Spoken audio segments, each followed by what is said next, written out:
स्वागत है दोस्तों आपका। मैं इस वक्त मध्य प्रदेश के ग्वालियर शहर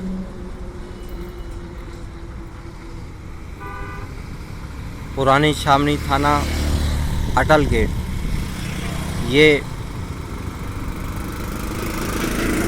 एबी मार्ग नेशनल हाईवे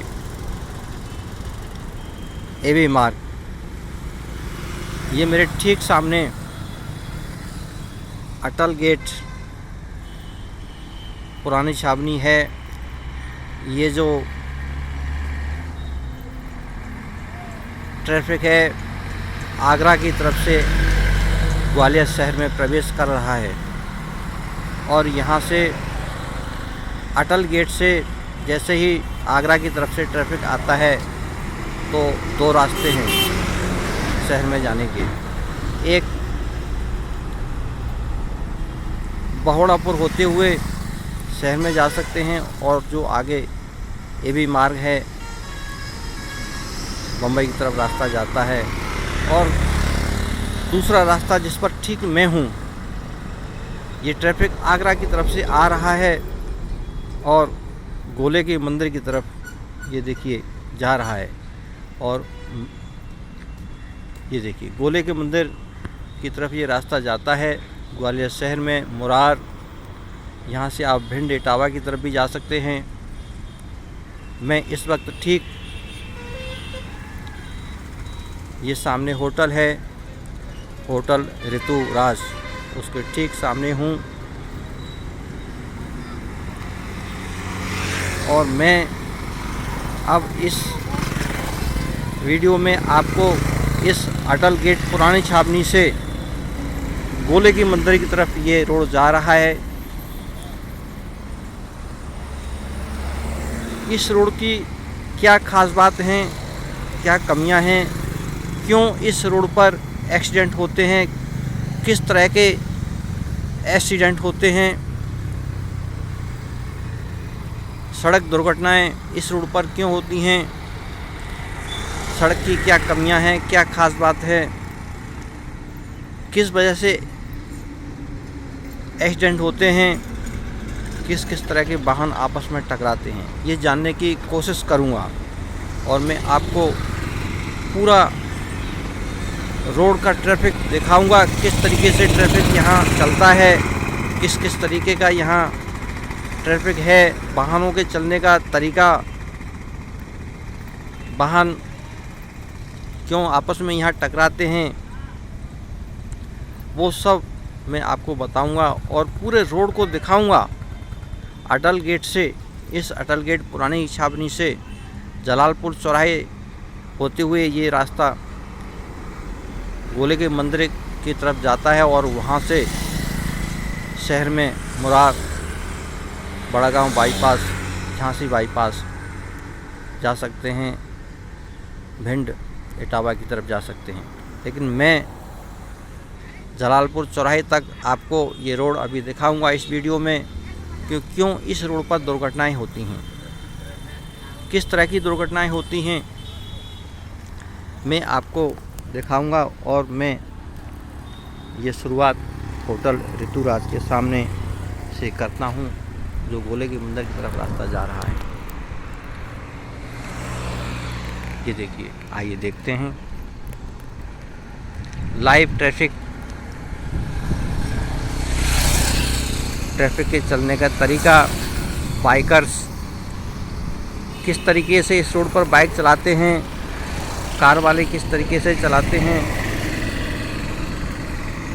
अच्छा और गलत दोनों ही बताऊंगा।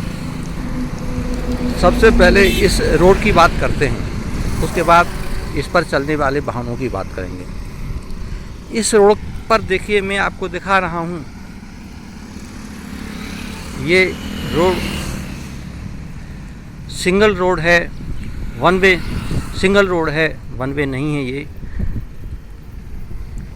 पर इस पर इतना चौड़ा है कि 2 लेन की चौड़ाई जितना ये रोड है। आप देख सकते हैं गोले के मंदिर की तरफ से ट्रैफिक आ रहा है और गोले की मंदिर की तरफ ट्रैफिक जा रहा है। मैं इस वक्त गोले की मंदिर की तरफ जा रहा हूँ। अब इस रोड पर साइड में देखिए, जो वाइट सफ़ेद पट्टी होती है, जहाँ रोड ख़त्म होता है वहाँ सफ़ेद पट्टी डाली जाती है,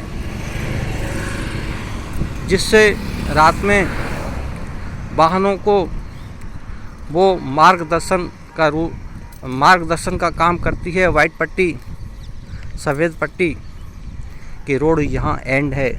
कहीं रोड घूमता भी है तो वाहन चालक को पता लग जाता है, क्योंकि वाइट पट्टी अंधेरे में भी दिखाई देती है हल्का फुल्का, और जैसे उस पर लाइट पड़ती है तो वाहन चालक को काफ़ी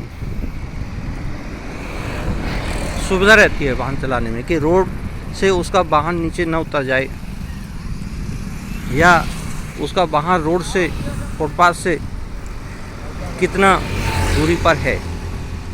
तो ख़ास बात इस रोड की जो कमी है, एक वाइट पट्टी नहीं है, साइड में कोई रिफ्लेक्टर नहीं है, जिससे रात में रोड रिफ्लेक्टर होता है तो रोड का अंदाज़ा रहता है लेन कहाँ तक है, रोड की जो लेन है वो कहाँ तक है।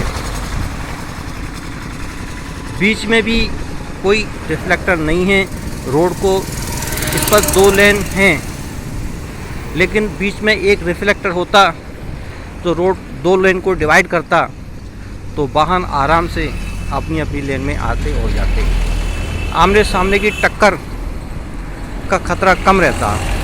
अब यहाँ कोई वाहन रोड के बीच में चलाता है, ये देखिए टेम्पो जा रहा है, कॉमर्शियल टेम्पो है, लोडिंग टेम्पो है, वो भी रोड के बीच में जा रहा है। जब डंपर या बस रोड के बीच में जाएगी तो लेफ़्ट और राइट में कितनी जगह बचेगी। तो आमने सामने की टक्कर होने का खतरा रहता है, और इस रोड पर आमने सामने की टक्कर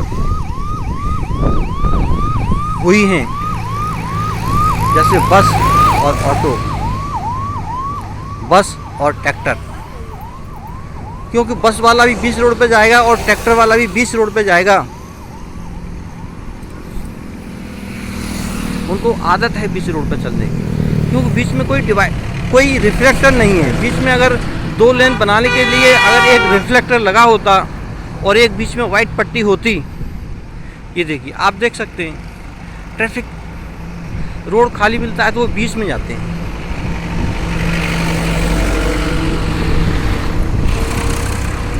अब इस रोड पर जो एक्सीडेंट होते हैं वो बड़े वाहन बीच में चलाते हैं। जब सामने से भी बड़ा वाहन होता है तो उस वक्त खतरा बढ़ जाता है, क्योंकि दोनों जो बीच में आ रहे हैं, कोई भी जो है लेफ़्ट में या राइट में नहीं आ रहा है, तो रोड तो उतना ही है, टक्कर होने का, आमने सामने की टक्कर होने के चांस बढ़ जाते हैं। तो कई बार इस रोड पर आमने सामने की टक्कर हुई है, जैसे बस और ट्रैक्टर, बस ऑटो।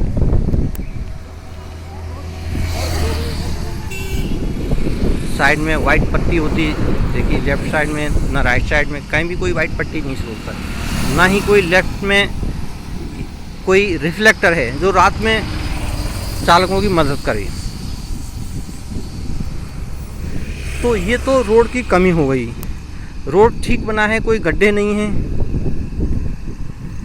अब यहाँ रोड के साइड में ये देखिए मिट्टी पड़ी हुई है, यहाँ बारिश के टाइम में वाहन फिसल जाते हैं, बाइक वाले फिसल सकते हैं, दुर्घटना का कारण बन सकते हैं।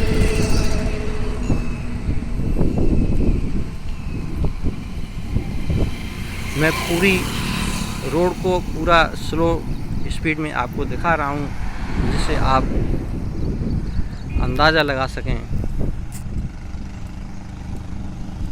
कि रोड किस तरीके का है। दूसरा, अब बात करते हैं वाहनों के चलने का सिस्टम क्या है। यहाँ इस रोड पर कोई स्पीड लिमिट नहीं है, कोई स्पीड लिमिट का बोर्ड नहीं लगा हुआ है, इसलिए जिस वाहन की जितनी मर्जी होती है, जिसको जैसा लगता है कि किस स्पीड में वो चल सकता है, उस स्पीड में चलता है। जब कोई वाहन स्पीड में चलता है तो खतरा बढ़ जाता है। स्पीड कंट्रोल ड्राइवर को खुद ही रखना होता है। इस रोड पर प्रशासन की तरफ से कोई लिमिट नहीं है, इसलिए भी खतरा बना रहता है। बहुत ज़्यादा एक्सीडेंट नहीं होते हैं क्योंकि दिन में कॉमर्शियल वाहन जैसे ट्रक डंपर की इस पर नो एंट्री रहती है, तो दिन में इतना खतरा नहीं रहता है। यहाँ सुबह सुबह या शाम को 10 बजे तक, 7-8 बजे के बाद 10 बजे तक खतरा रहता है क्योंकि वाइट पट्टी नहीं है, रिफ्लेक्टर नहीं है, कोई स्पीड लिमिट नहीं है। कॉमर्शियल वाहन की एंट्री जब खुलती है उस वक्त खतरा बढ़ जाता है। दूसरा, जो बसें हैं जो ग्वालियर से मुरैना से ग्वालियर चलती हैं इस रोड पर, उनसे सबसे ज़्यादा खतरा है छोटे वाहन को, क्योंकि दिन में वही बड़े वाहन हैं, कोई बड़े ट्रक डंपर इस रोड पर नहीं चलते हैं, नो एंट्री रहती है।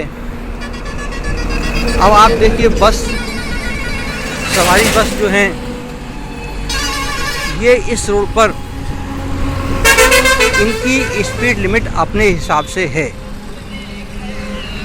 अपने हिसाब से ये तय करते हैं कि इनको कहाँ चलना है, रोड पर किस जगह चलना है, अपने हिसाब से चलते हैं। वो दूसरे की सुविधा के हिसाब से, दूसरे के बचाव के हिसाब से नहीं चलते, बीच रोड पर चलते हैं और स्पीड में चलते हैं। इन बस वालों की कमी ये है कि ये बीच रोड पर और कोई इनकी स्पीड लिमिट नहीं है,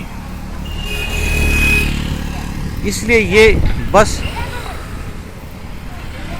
सबसे बड़ा दुर्घटना का कारण इस रोड पर है। इनसे खतरा बना रहता है। अक्सर बाइक बसें नहीं टकराती हैं क्योंकि उतना ट्रैफिक नहीं है, लोग सावधानी से चलते हैं। छोटे वाहन बस से बच के चलते हैं क्योंकि बस दूर से ही यहाँ हॉर्न देती है, ब्रेक नहीं लेती। यहाँ जो लोकल चलने वाले लोग हैं उनको पता है कि बस हॉर्न दे रही है तो हट जाइए वरना लुढ़क जाइए। इसलिए जो डेली यूज़र हैं बाइक वाले या जो भी हैं, वो बस वालों से सावधान होकर चलते हैं, इसलिए वो अपना बचाव कर लेते हैं। कई बार लोग अड़ंगे में आ जाते हैं, जैसे कि इस रोड पर एक भीषण हादसा बस और सवारी ऑटो का हुआ था। सवारी ऑटो चकनाचूर बन गया था, उसमें बैठी सवारी चकनाचूर बन गई थी, जान से हाथ धोना पड़ा था। उस वक्त इस रोड पर जहां दुर्घटना हुई थी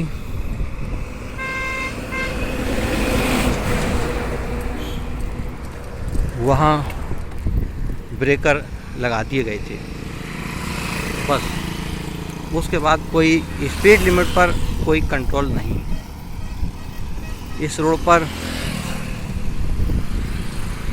जो कमियां हैं वो एक तो बस वालों की स्पीड लिमिट होनी चाहिए,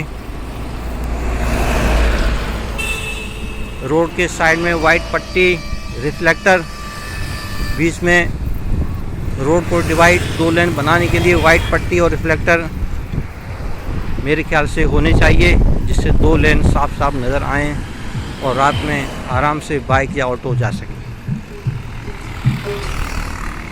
जिससे बस वाले बीच रोड पर न चला के अपनी लेन में चलाएंगे। अभी उनको लगता है कि ये पूरी एक ही लेन है, इसलिए वो बीच रोड पर चलाते हैं और दम दनाते हुए, हॉर्न मारते हुए जाते रहते हैं। दूसरा, बाइक वालों की बात करें, बाइक वाले इस रोड पर हेलमेट नहीं लगाते। ग्वालियर शहर में हेलमेट का चलन नहीं है, यहाँ रिवाज नहीं है हेलमेट का। यहाँ ट्रैफिक पुलिस ग्वालियर शहर के अंदर भरपूर कई सालों तक कोशिश कर चुकी कि लोग हेलमेट लगाएं, लेकिन पुलिस भी फेल हो गई। कई बार हाई कोर्ट ने भी आदेश दिया, डीजी साहब को आदेश दिया कि ये सुनिश्चित करें कि हेलमेट लगाएं लोग, पर सारे प्रयास पुलिस के फेल हो गए। पुलिस करे भी तो क्या करे। यहाँ आप देख सकते हैं 20% लोग ही हेलमेट लगाते हैं, जो एक शहर से दूसरे शहर में जा रहे हैं वही हेलमेट लगाते हैं, बाकी कोई हेलमेट नहीं लगाते। आप देख सकते हैं कितने बाइकर्स जा रहे हैं, चाहे वो बुलेट पर हों, चाहे वो 100 सीसी की बाइक पर हों।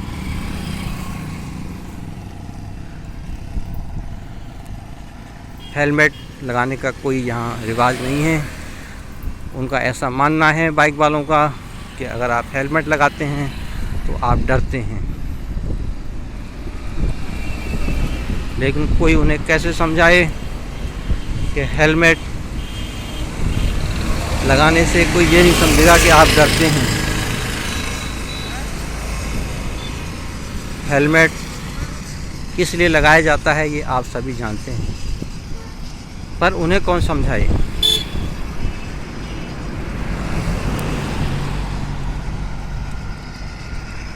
अब उनकी सोच ये है कि हेलमेट नहीं लगाना है, यहाँ ऐसा रिवाज है, इसलिए वो नहीं लगाते। तो खतरा जब एक्सीडेंट होने पर बाइकर्स को बना रहता है। हेलमेट लगाना चाहिए।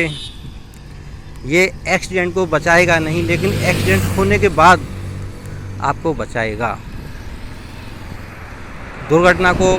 दुर्घटना ना हो उसके लिए आपको इस रोड पर अपनी गाड़ी स्पीड लिमिट 30, 40, 50 के बीच ही रखना चाहिए।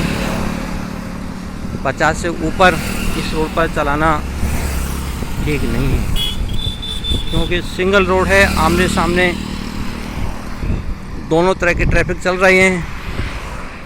तो ओवरटेकिंग में आमने सामने क्रॉसिंग जब होती है उस वक्त 3 वाहन एक सीध में आएंगे, उस वक्त खतरा बना रहता है। तो उतना चौड़ा रोड नहीं है कि 3 वाहन